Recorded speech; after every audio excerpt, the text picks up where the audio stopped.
The sun was shining brightly over London as Richard Langley stepped out of a black taxi with his wife, Cynthia. Dressed in expensive clothes and designer sunglasses, the couple looked like they belonged on the cover of a luxury magazine. Richard, a self-made millionaire from New York, had always lived life large.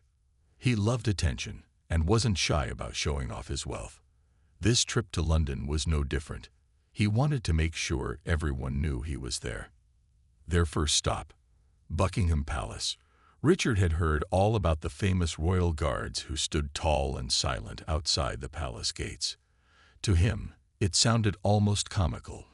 People standing still for hours without moving or talking. How hard can that be? He joked to Cynthia as they approached the iconic building. The crowd around them buzzed with excitement, snapping photos and admiring the grandeur of the palace. But Richard wasn't impressed. In fact, he thought the whole thing seemed a bit silly. As they got closer to the guards, Richard's smirk grew wider. There were dozens of tourists gathered around, trying to get the perfect picture while respecting the rules.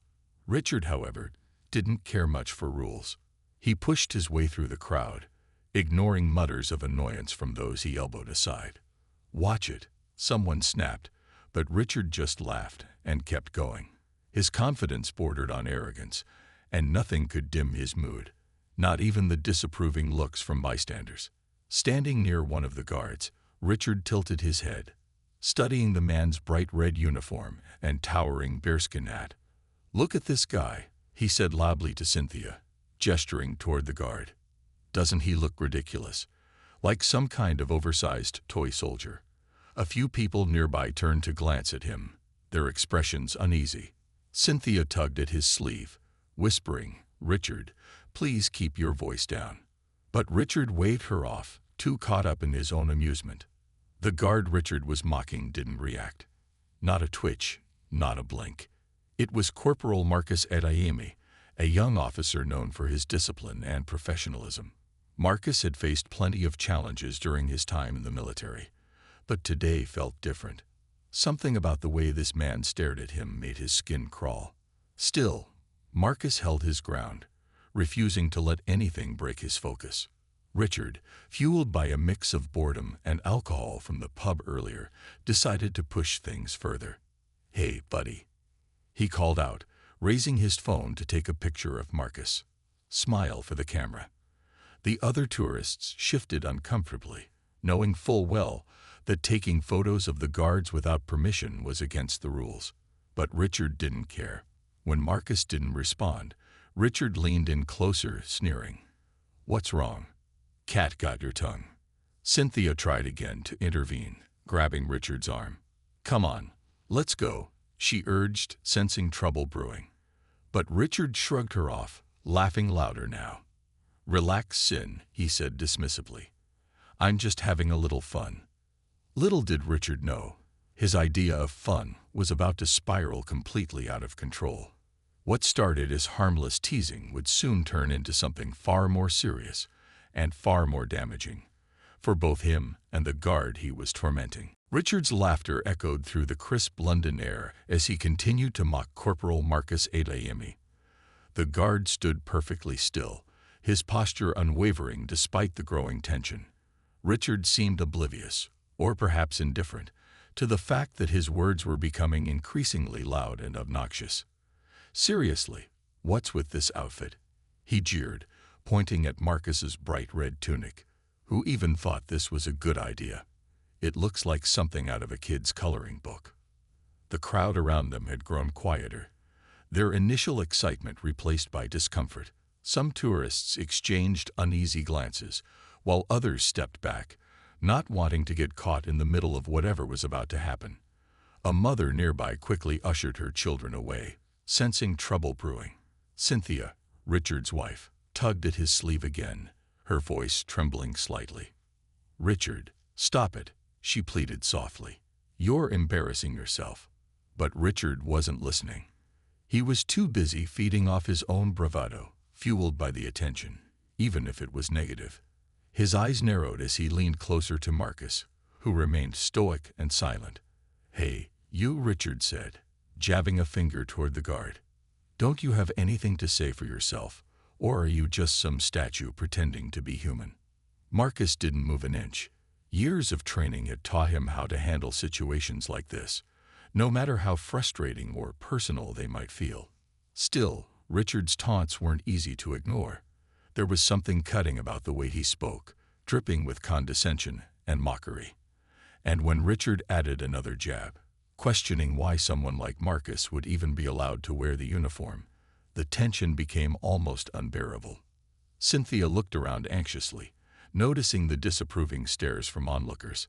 She tried once more to pull Richard away, whispering urgently, "Please, let's just leave. We don't need this kind of drama." But Richard shrugged her off again, laughing louder than before. "Relax, Sin," he said dismissively. "It's all in good fun. Lighten up." His tone shifted suddenly when he pulled out his phone and snapped a photo of Marcus without asking. The flash went off, momentarily startling some of the tourists nearby. Taking pictures of the royal guards was strictly prohibited unless it was done respectfully and from a distance.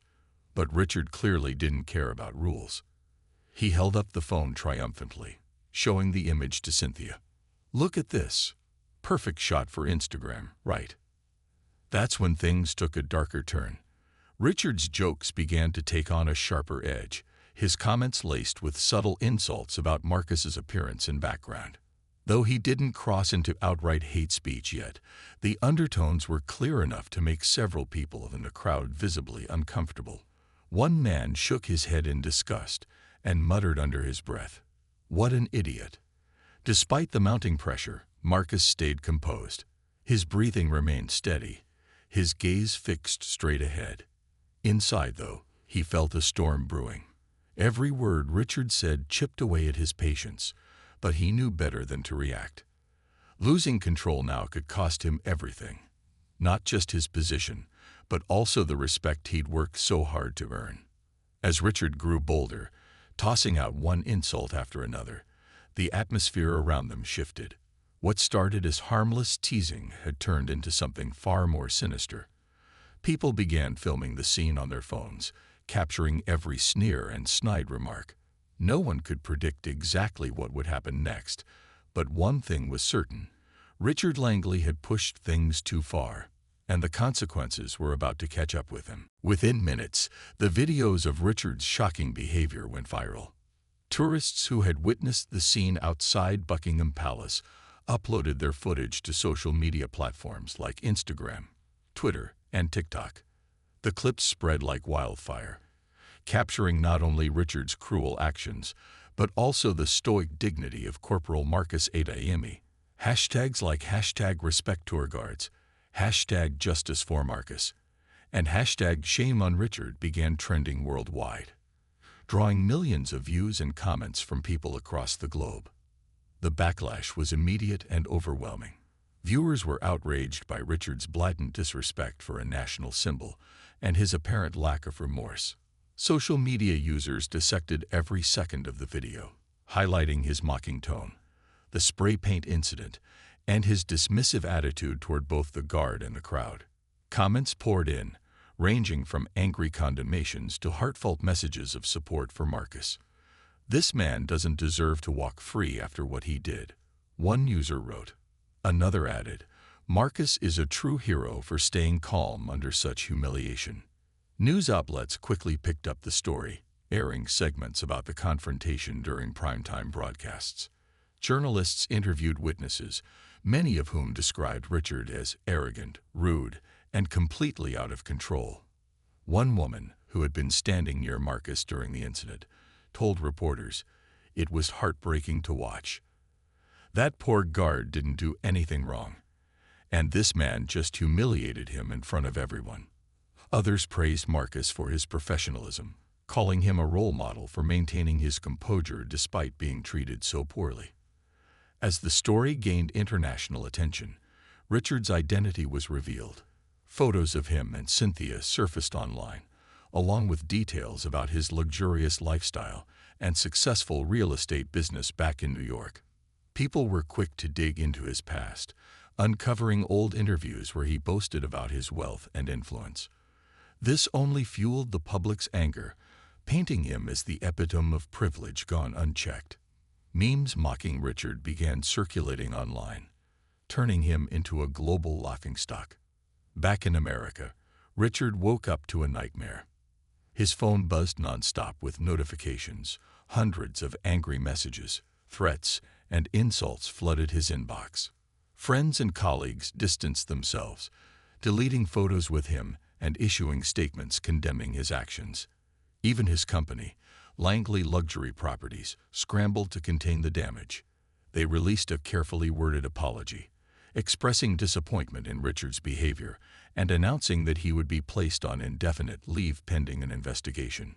Meanwhile, Marcus became an overnight sensation. Messages of admiration and gratitude poured in from all corners of the world. People praised him not only for his restraint, but also for representing diversity and resilience within the British military. Donations poured into a fund set up to support Marcus, covering any legal or personal expenses he might incur as a result of the incident. Strangers sent letters thanking him for inspiring them to stand tall in the face of adversity. Despite the overwhelming support, Marcus remained humble. In a brief statement shared by the Ministry of Defense, he expressed gratitude for the kindness shown to him, but emphasized that his focus was on serving his country with honor. "I am proud to wear this uniform," he said, "and I will continue to do so with pride, no matter the challenges I may face." While Marcus rose as a symbol of strength and dignity, Richard's life spiraled out of control. The weight of public scrutiny crushed him, leaving him isolated and desperate. What had started as a reckless act outside Buckingham Palace had transformed into a global scandal, one that would haunt him for years to come. And though the world rallied behind Marcus, Richard found himself facing consequences far greater than he could have ever imagined. Richard's laughter grew louder, more aggressive, as he basked in the chaos he was creating. The crowd around him had thinned noticeably. Many tourists had stepped back, unwilling to be associated with what was unfolding. But Richard didn't notice, or maybe he didn't care. His focus was entirely on Corporal Marcus Adeyemi, who stood like a statue, unmoving and unflinching despite the barrage of insults. Then something inside Richard snapped. Perhaps it was the alcohol still coursing through his veins, or maybe it was the thrill of having an audience, even if they were silently judging him. Whatever it was, it pushed him over the edge. Reaching into his designer bag, Richard pulled out a small can of red spray paint. It was a cheap souvenir he bought earlier that day at a gift shop, thinking it might make for a funny prank. Now, it felt like the perfect tool to take his joke to the next level. Without hesitation, Richard shook the can and sprayed a thick streak of bright red paint across Marcus's immaculate uniform. The crowd gasped audibly, their collective shock rippling through the air like a wave.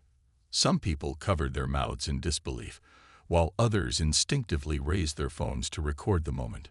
Marcus didn't flinch. Not a muscle moved in his face, but the pain in his eyes was unmistakable. For a split second, his composure wavered, not because he wanted to retaliate, but because the weight of the insult hit him hard. The red streak stood out starkly against the already vibrant tunic, marring its pristine condition. Richard threw his head back and laughed, clearly pleased with himself. "There we go," he exclaimed, pointing at Marcus. "Now you really look like a clown." His voice carried through the courtyard, echoing off the stone walls of Buckingham Palace. Cynthia, standing a few feet away, looked mortified. She turned her face away, unable to watch as her husband doubled down on his reckless behavior. But Richard wasn't done yet. Emboldened by the attention, he leaned in closer to Marcus, sneering. "You think you're so special wearing that fancy hat? Let me tell you something. You're nothing. Absolutely nothing." His words dripped with disdain, each syllable cutting deeper than the last. He gestured wildly with his hands, emphasizing every insult. "Why are you even here? Shouldn't you be somewhere else?" The crowd was no longer silent. Murmurs of disapproval spread like wildfire, and several people openly condemned Richard's actions. One elderly woman stepped forward, shaking her head. "This is disgraceful," she said firmly, glaring at Richard. "You should be ashamed of yourself." Others nodded in agreement, their faces etched with anger and disappointment. Even the children in the crowd seemed to sense the gravity of the situation, clinging tightly to their parents' hands. Cynthia finally found her voice, though it came out as a trembling whisper. "Richard, please, stop this. You've gone too far." She reached for his arm again, desperate to pull him away before things escalated further. But Richard shrugged her off once more, laughing dismissively. "Oh, come on, Sin," he said, rolling his eyes. "It's just a little paint. Lighten up."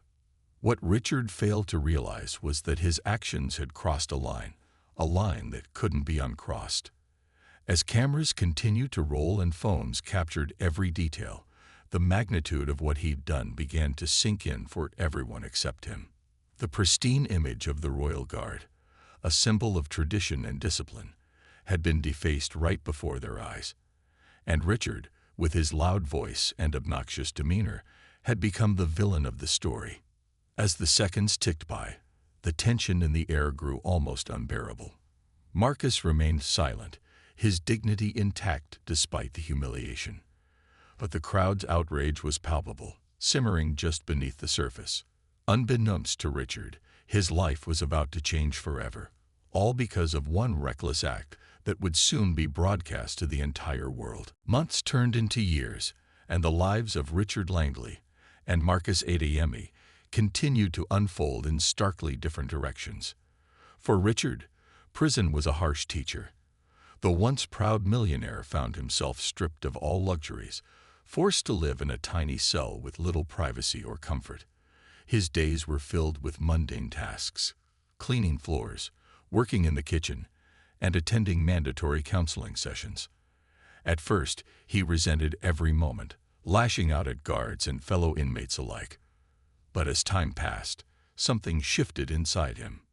During those quiet nights when the prison grew still, Richard began reflecting on his past. He thought about the choices that had led him here: the arrogance, the selfishness, and the complete disregard for others' feelings. He replayed the incident outside Buckingham Palace over and over in his mind, seeing it now through fresh eyes. He remembered Marcus's unwavering composure despite being humiliated, and guilt gnawed at him like never before. Slowly but surely, Richard started opening up during therapy sessions, admitting that he had been blind to the harm he caused. It wasn't easy. Apologizing meant confronting parts of himself he'd rather forget. But it was a start. When Richard was finally released from prison, he returned to a world that barely recognized him. His name still carried stigma, and finding work proved difficult. Determined to rebuild his life, he took whatever jobs he could find: washing dishes, stocking shelves, and cleaning offices late at night. Though the work was far removed from the glamorous lifestyle he once enjoyed, it gave him a sense of purpose. Eventually, Richard began volunteering at organizations focused on anti-racism education and community outreach. While some dismissed his efforts as too little, too late, others saw it as a genuine attempt to make amends. Redemption, he realized, wasn't something handed to him. It had to be earned. On the other hand, Marcus Adeyemi thrived in ways no one could have predicted. After the trial, he became a household name, celebrated not just as a symbol of resilience, but as an advocate for change. He traveled extensively, speaking at conferences, schools, and military bases about the importance of respect, inclusion, and standing firm in the face of adversity. His speeches resonated deeply, inspiring countless individuals to embrace their own struggles with courage and dignity.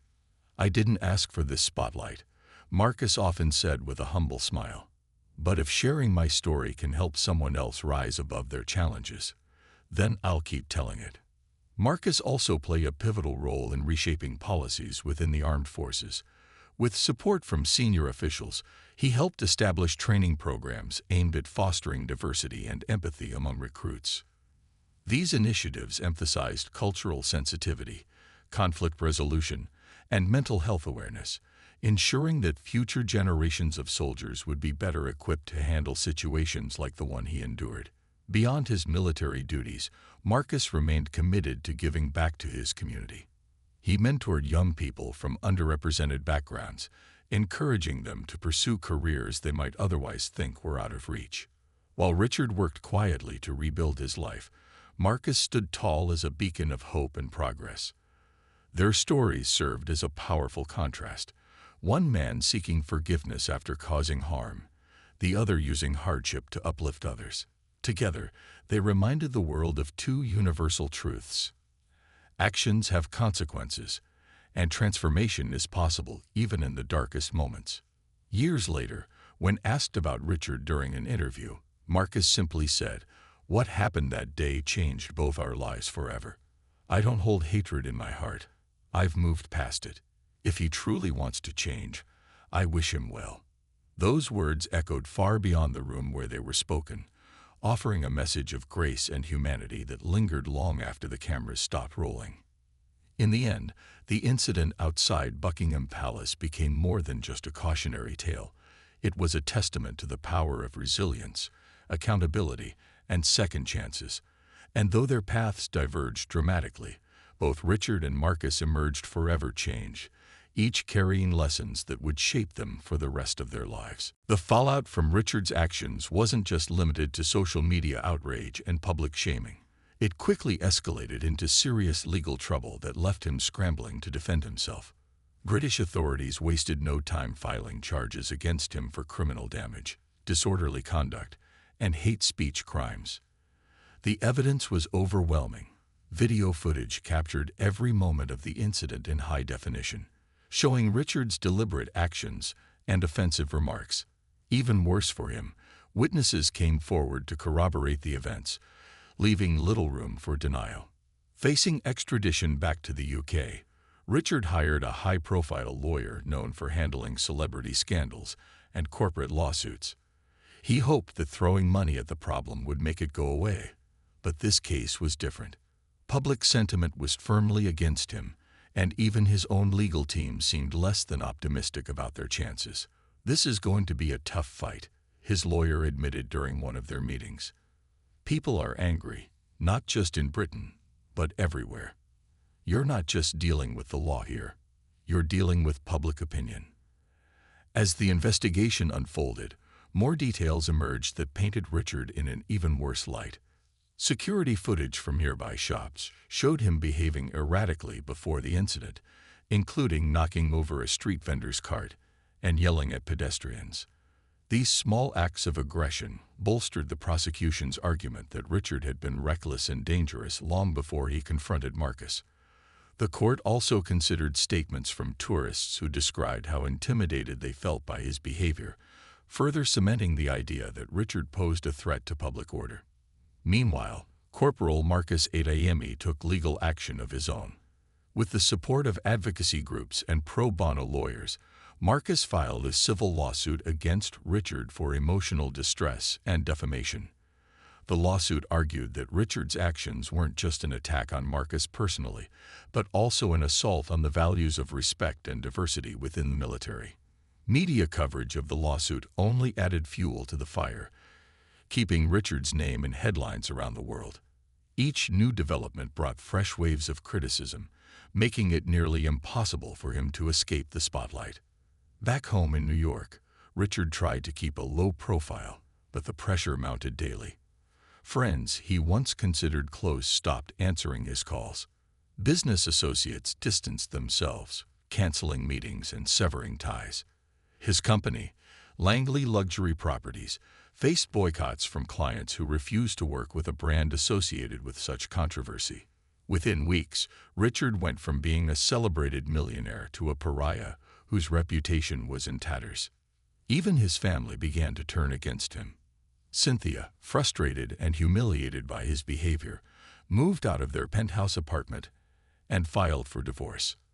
Their two adult children, both college students, publicly disowned him, posting statements online condemning his actions. "We don't recognize the man our father has become," they wrote in a joint message. "His choices have hurt innocent people, and we can't stand by him anymore." As the trial date approached, Richard grew increasingly desperate. He attempted to issue apologies through his lawyer, claiming he was deeply sorry and insisting that his actions were fueled by alcohol, not malice.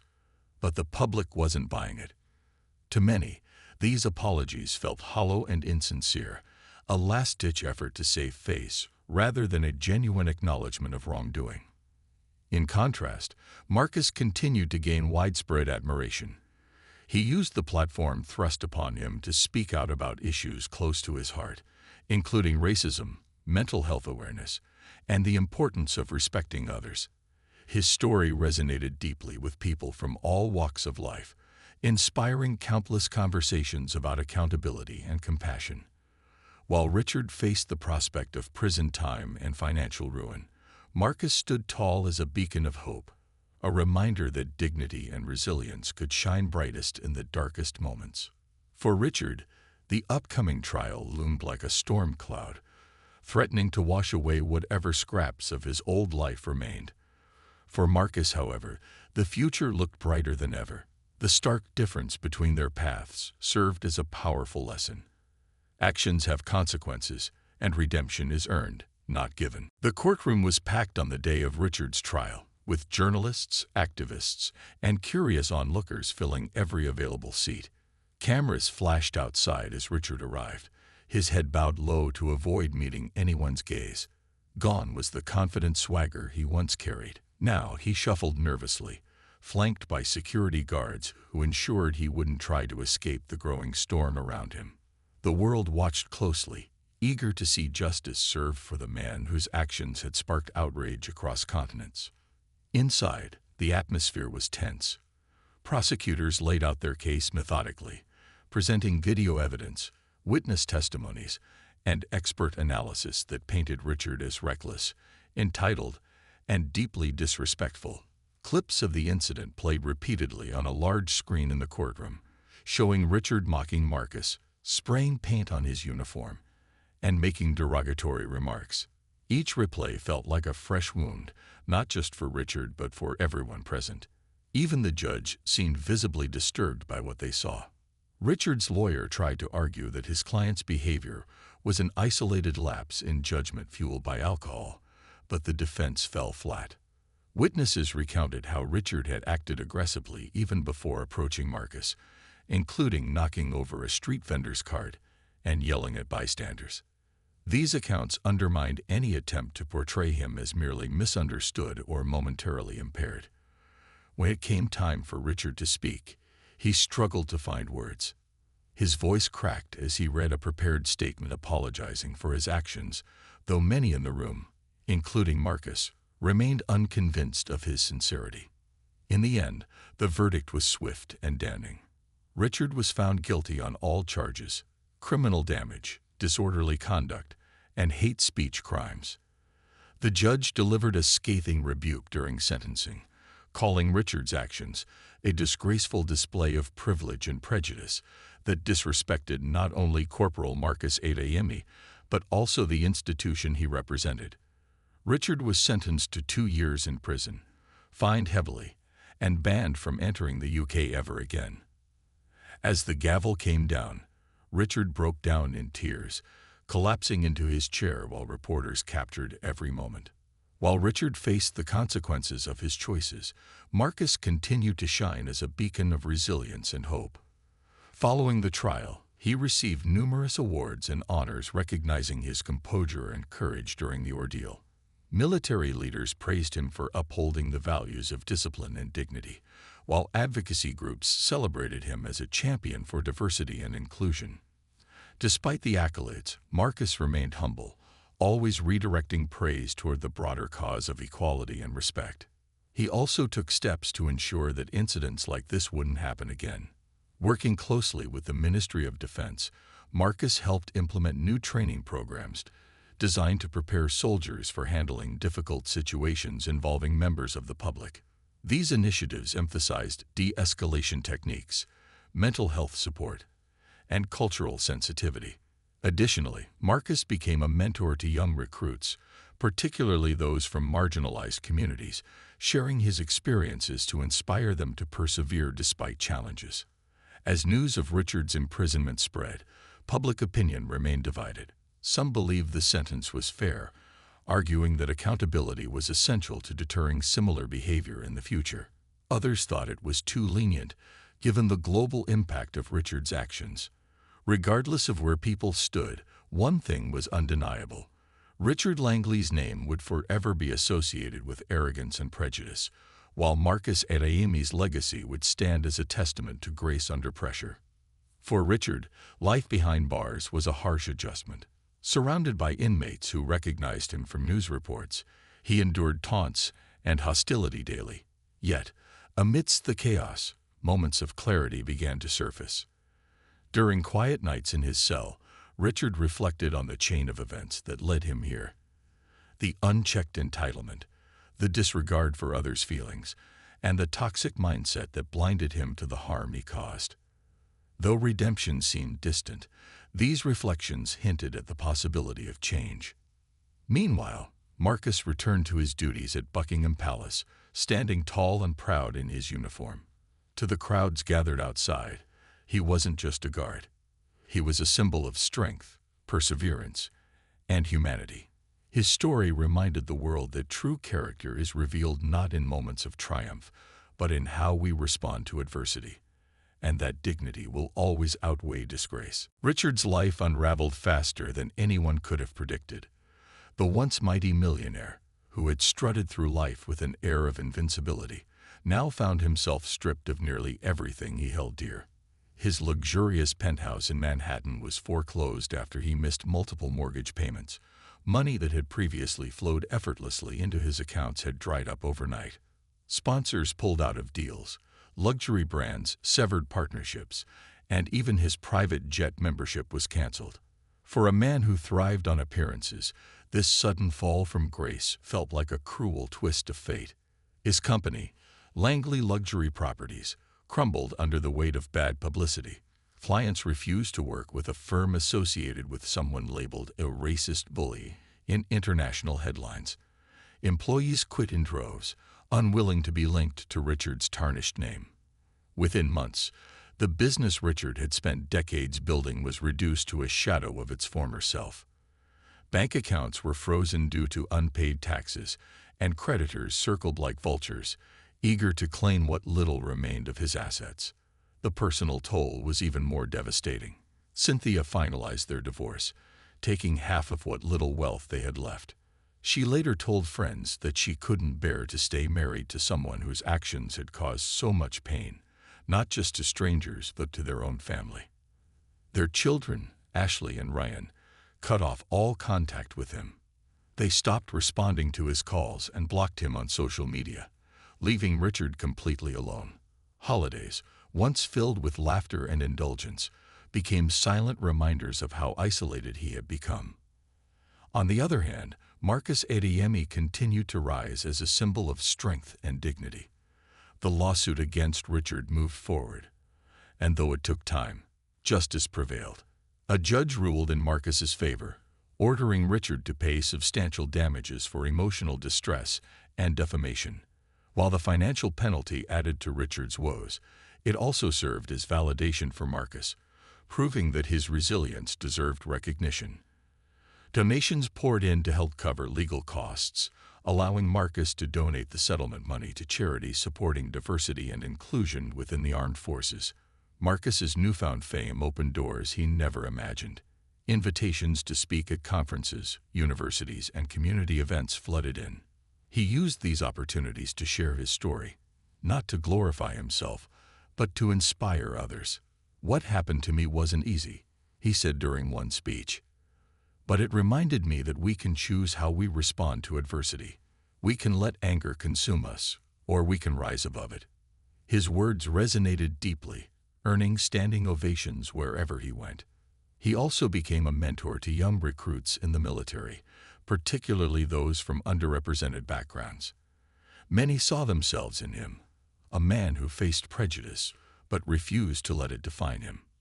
Through his advocacy work, Marcus helped create programs aimed at fostering inclusivity and breaking down barriers within the ranks. His promotion to a higher rank within the regiment was celebrated not only by his peers, but by communities around the world who viewed him as a hero. For Richard, the isolation proved unbearable. Once accustomed to living in the lap of luxury, he now struggled to make ends meet. With no steady income, he was forced to take odd jobs, working as a cashier at a convenience store, cleaning offices late at night, and even delivering packages for a local courier service. Coworkers whispered about him when they thought he couldn't hear, and customers sometimes recognized him from news reports. Some yelled at him, calling him names or refusing to be served by him. Others simply stared, their expressions a mix of pity and disgust. At first, Richard tried to deny responsibility for his downfall, blaming everyone else, the media, the public, even Marcus, for exaggerating what he called a harmless prank. But over time, the weight of his actions began to sink in. Late at night, lying awake in a cramped studio apartment, he replayed the incident in his mind. He remembered the look in Marcus's eyes, not anger, but quiet endurance, and realized the depth of harm he had caused. Slowly, guilt crept in, gnawing at him until he could no longer ignore it. Though Richard still had a long way to go, these moments of reflection marked the beginning of a potential turning point. Whether he could truly change remained uncertain, but one thing was clear: his reckless behavior had cost him everything. Meanwhile, Marcus stood stronger than ever, using his experience to uplift others and prove that dignity always triumphs over disgrace.